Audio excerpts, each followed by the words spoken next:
और इस वक्त सीधा रुख करते हैं जयपुर में लाइव माकन की प्रेस कॉन्फ्रेंस की तरफ।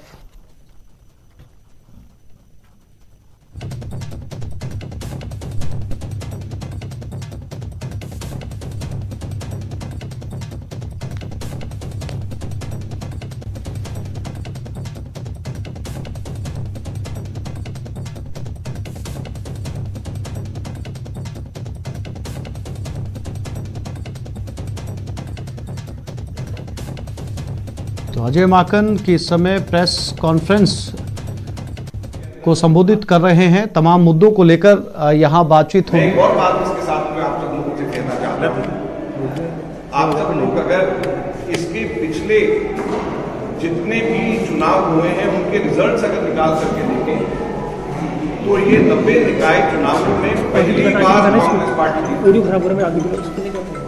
और मैं सुन रहा था भारतीय जनता पार्टी के प्रदेश अध्यक्ष की प्रेस कॉन्फ्रेंस, तो उन्होंने कहा कि जो जिसकी सरकार होती है वो जीतता है।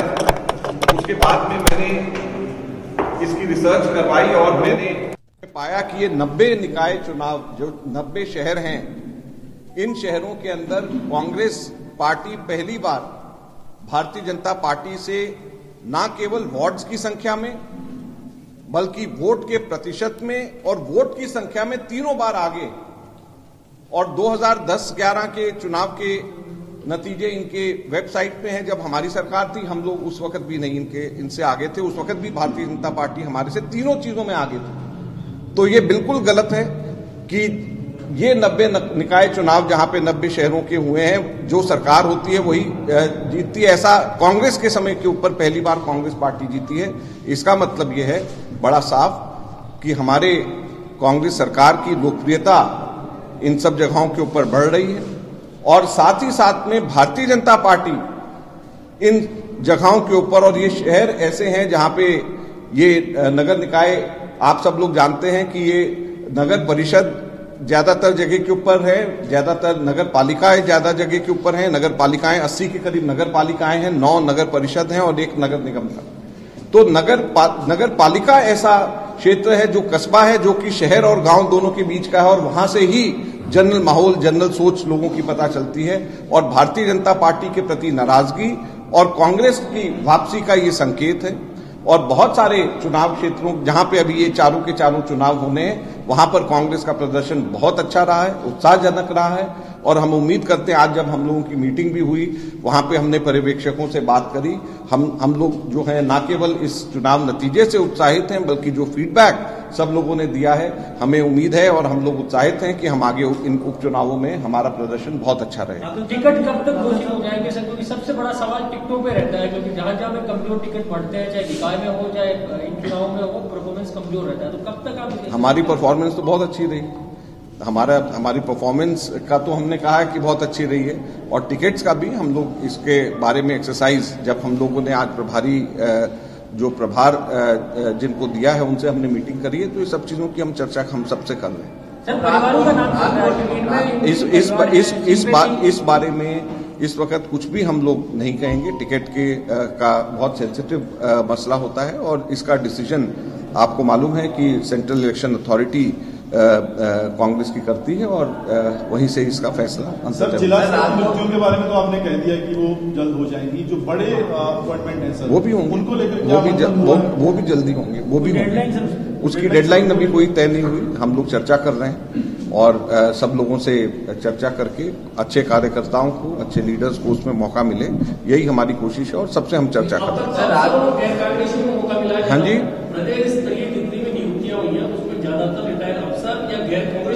अब जो है सेंट्रल इंफॉर्मेशन कमीशन के अंदर तो जो है गैर पॉलिटिकल लोग ज्यादातर होते हैं हमेशा।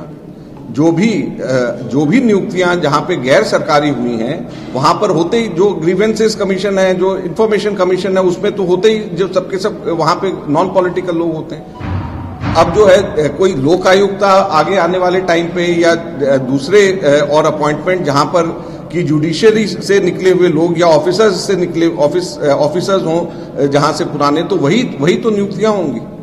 सर, आज तो सीएम से आपने 2.5 घंटे तक अगर सब साझा करना होता तो आप लोगों के सामने लाइव टेलीकास्ट करवा देते। ये मंत्रणा हम लोगों की आपस में हुई और किस तरीके से संगठन को और मजबूत किया जा सके, बाई इलेक्शंस की कैसे हम लोग तैयारी करें, किस तरीके से हमारी नियुक्तियां आगे हों, ये सब चीजों की चर्चा हमने मुख्यमंत्री जी से करी। मंत्रिमंडल विस्तार को लेकर उसके बारे में भी हमने चर्चा करी, क्योंकि वैकेंसी है हमारे, तो वो भी होनी है, उसकी भी चर्चा हमने करी। ऐसा है कि इसके अंदर चूंकि बजट सेशन कॉल कर लिया गया है, सेशन के बीच में कोई नियुक्तियां, कोई मंत्रिमंडल कभी भी नहीं बनता है। तो मुझे बड़ी हैरानी हो रही थी जिस वक्त मैं खबरों में भी और ये आंकलन देख रहा था अलग अलग जगह के ऊपर, तो जब सत्र बुला लिया जाता है और खासतौर पे बजट सेशन, जब बजट की तैयारी हो रही होती है, तो बजट के दौरान तो कभी भी जो है मंत्रिमंडल का विस्तार या मंत्रिमंडल नहीं बनता है, क्योंकि जब बजट आ रहा है तो उस दौरान नए मंत्री कैसे आ सकते हैं, फिर प्रश्नों की तैयारी होती है जो मंत्रियों को करना होता है। तो ये सारी की सारी चीजों के हिसाब से कभी भी जो नहीं हुआ वो अभी कैसे होगा। थैंक यू, धन्यवाद।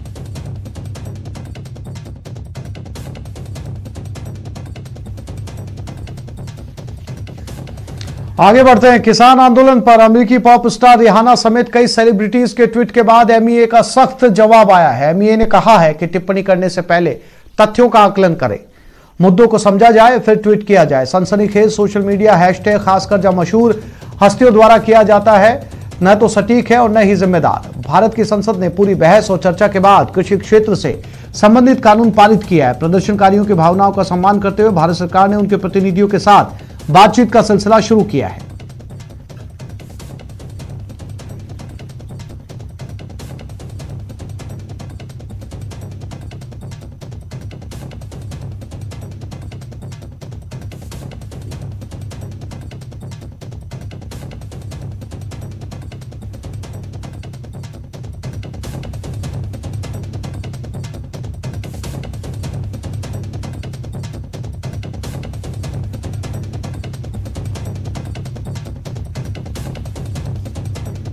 वहीं अक्षय कुमार ने किसान आंदोलन पर विदेशों से हो रही टिप्पणी पर प्रतिक्रिया दी और कहा कि किसान हमारे देश का अहम हिस्सा हैं, उनके मुद्दों को हल करने की पूरी कोशिश की जा रही है। मतभेद पैदा करने वाले किसी व्यक्ति पर ध्यान देने की बजाय एक सौहार्दपूर्ण संकल्प का समर्थन करें।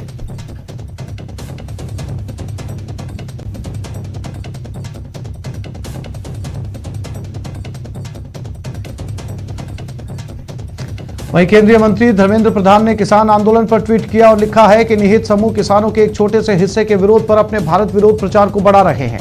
उन्हें विदेशी मुद्दों पर टिप्पणी करने के लिए भागने से पहले बीमार विदेशियों को इन कृषि सुधारों पर तथ्यों का पता लगाना चाहिए।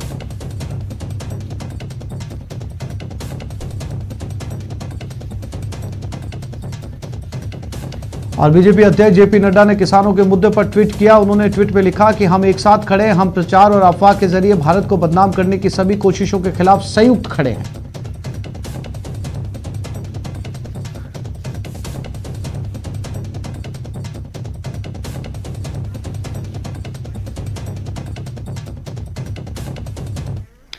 राम मंदिर के लिए एनएसयूआई के चंदा जुटाने के मामले पर चिकित्सा मंत्री रघु शर्मा ने कहा कि श्री राम के मंदिर में 1 रुपए का अंशदान ही बहुत है। उन्होंने कहा कि 1-1 रुपया भी एकत्रित किया जाए तो भव्य राम मंदिर बन जाएगा। संदेश दे रहे हैं जो करोड़ों रुपए ले रहे हैं, राम के मंदिर में आस्था के लिए 1 रुपया ही बहुत है। करोड़ रुपए लेने की जरूरत नहीं है, क्योंकि पहले भी शिला पूजन के माध्यम से भारी मात्रा में पैसा इकट्ठा हुआ, आज तक हिसाब नहीं होता। करोड़ रुपए ले रहे हो आप, अगर मेरी आस्था है मैं 1 रुपया दे रहा हूं, वो भी बहुत बड़ी आस्था है। तो ये उन लोगों को संदेश देने के लिए है जो लोग करोड़ों रुपए में विश्वास करते हैं। हमारा विश्वास है देश में 135 करोड़ लोग हैं, 1-1 रुपया भी अगर वो देते हैं तो भी राम मंदिर बन जाएगा। दौसा के एसपी रहे मनीष अग्रवाल को एसीबी ने आज कोर्ट में पेश कर दिया। कोर्ट ने आईपीएस अफसर को 2 दिन के रिमांड पर भेज दिया। एसीबी ने मनीष अग्रवाल को हाईवे बनाने वाली कंपनी से घूस लेने के आरोप में मंगलवार को गिरफ्तार किया था। रिमांड के दौरान अब एसीबी आरोपी अफसर से घूसखोरी के राज उगलवाएगी। आरोपी को अब 5 फरवरी को फिर एसीबी कोर्ट में पेश किया जाएगा।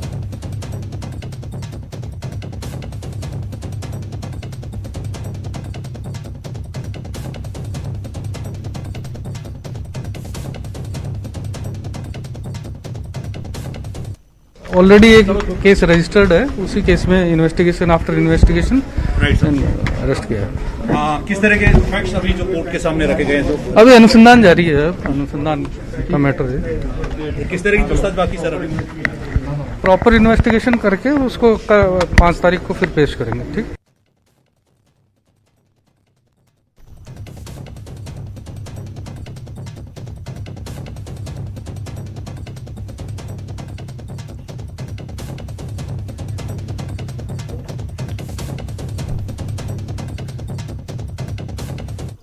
और अब बात हक के लिए हल्ला बोल की। जहां जलदाय विभाग में 15 फरवरी से कामकाज ठप करने की चेतावनी दी है, वहीं अपनी मांगों को लेकर 11 दिन से ठेका कर्मी भी हड़ताल पर है। दौसा जिले में बिजली विभाग की टीमों पर आए दिन हो रहे हमलों की घटना से नाराज बिजली कर्मचारियों ने आज बिजली निगम पर प्रदर्शन किया।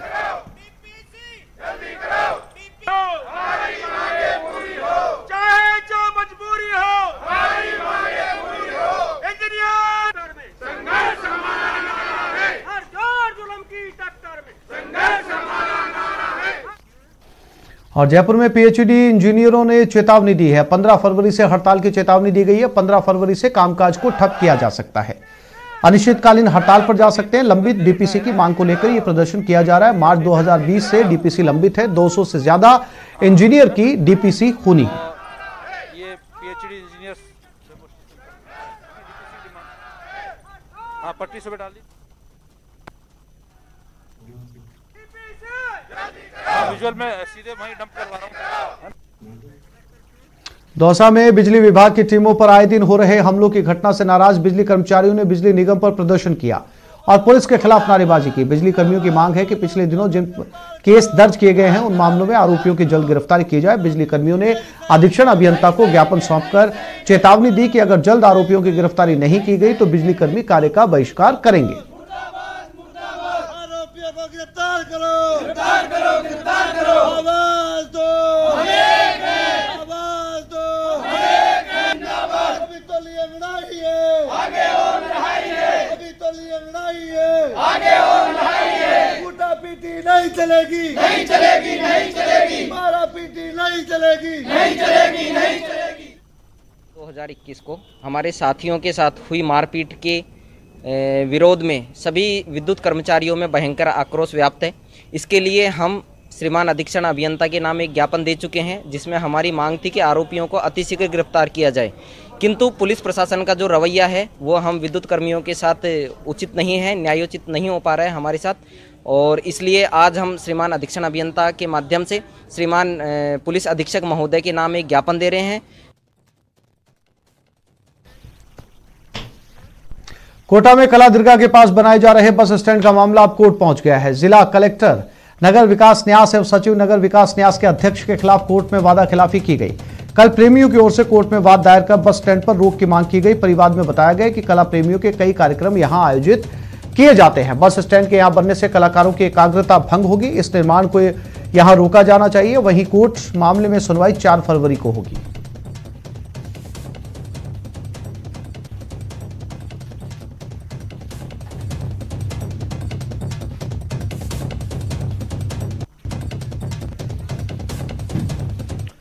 जैसलमेर के मोहनगढ़ नरेगा में काम नहीं मिलने को लेकर बेरोजगार महिलाओं ने पंचायत समिति का घेराव किया और सरपंच ग्राम विकास अधिकारी से नरेगा में काम नहीं मिलने को लेकर वार्तालाप किया।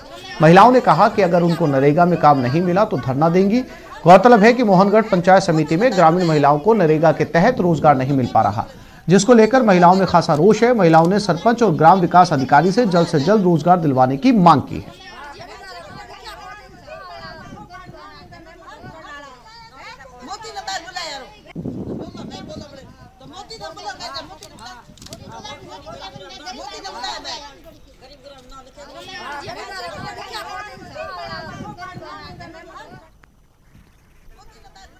यह एक छोटे अजमेर के किशनगढ़ कस्बे में आज चलती कार में आग लग गई। इस हादसे में कार का ड्राइवर बाल बाल बच गया। उसने आग की लपटों से धीमी कार से कूदकर अपनी जान बचाई। यह हादसा उपखंड दफ्तर के बाहर हुआ और चलती कार में आग शॉर्ट सर्किट की वजह से लगी। फायर ब्रिगेड ने आग पर काबू पा लिया।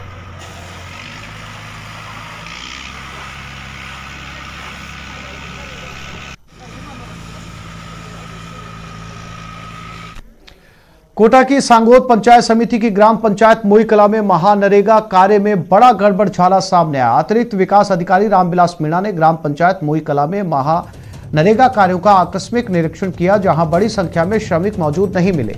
उन्होंने श्रमिकों से निर्धारित टास्क के अनुसार पूरा कार्य और पूरा दाम लेने को कहा और मौजूद श्रमिकों को कोरोना से बचाव की जानकारी भी दी।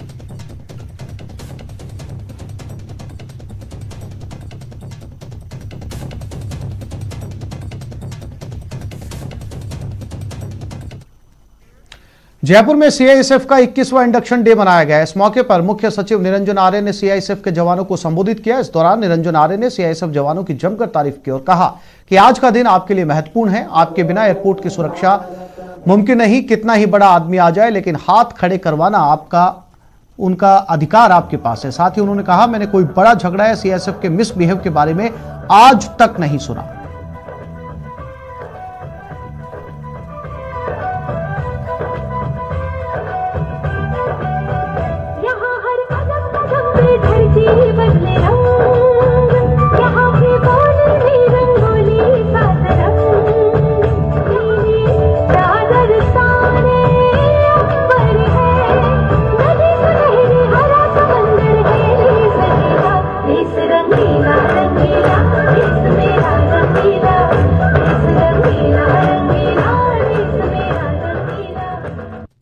उन्होंने बड़े भव्य तरीके से अपनी स्थापना, जिसे कह सकते हैं कि एयरपोर्ट सुरक्षा के कार्य की स्थापना को मनाया है और मैं इसमें शरीक हुआ। इन्होंने मुझे बुलाया तो मैं इनको बहुत बहुत बधाई देता हूँ। फोर्स से जो उम्मीदें की जाती है और जो जनता को अपेक्षाएं हैं, मैं सोचता हूँ कि अपने कर्तव्यों के निष्पादन में इस फोर्स ने बेहतर कार्य किया है।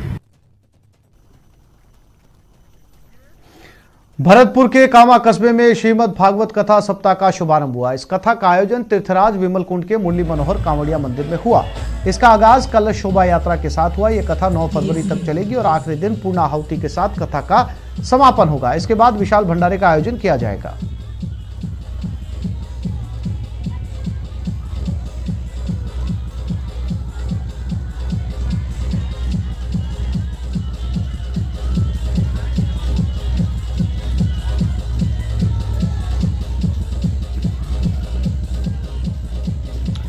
एक जीनियस की पहचान छोटी उम्र से ही हो जाती है। ये अपना कमाल छोटी उम्र से दिखाना शुरू कर देते हैं। नेटवर्क 18 की इस पहल में भी ऐसे ही कुछ जीनियस को आपके सामने ला रहा है। नेटवर्क 18 की खास पेशकश बायजूस यंग जीनियस में इस बार हमारे साथ जुड़े राजकुमार राव। इन बच्चों का उत्साह बढ़ाने के लिए देखना ना भूलें बायजूस यंग जीनियस 6 फरवरी शाम 7:30 बजे न्यूज 18 राजस्थान पर।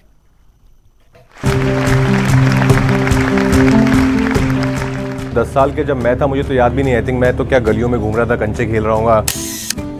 Can I have your card? Actually, card is right now not with me. Business card. She does carry a business. Fantastic. और अभी वो 10 साल के हैं और एक 13 साल की है। एक ऑलरेडी टेक्नोप्रेन्योर है, उनकी अपनी कंपनी है जो जुनेरा है।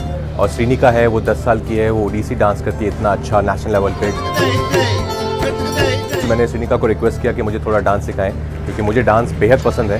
बहुत टफ था, ऑफकोर्स मैं कर नहीं पाया। 1 2 3 पृष्ठधनु 4 5 6 7। वाओ, तुमने माखन खाया? पक्का? झूठ। इधर आओ। ये हांडी किसने तोड़ी? उसने तोड़ी। तुमने कुछ नहीं किया? हाँ? और ये हाथ पे क्या लगा हुआ है इतना सारा माखन?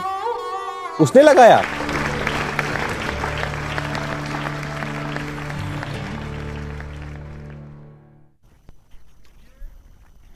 और अब देखते हैं टॉप 10 वायरल।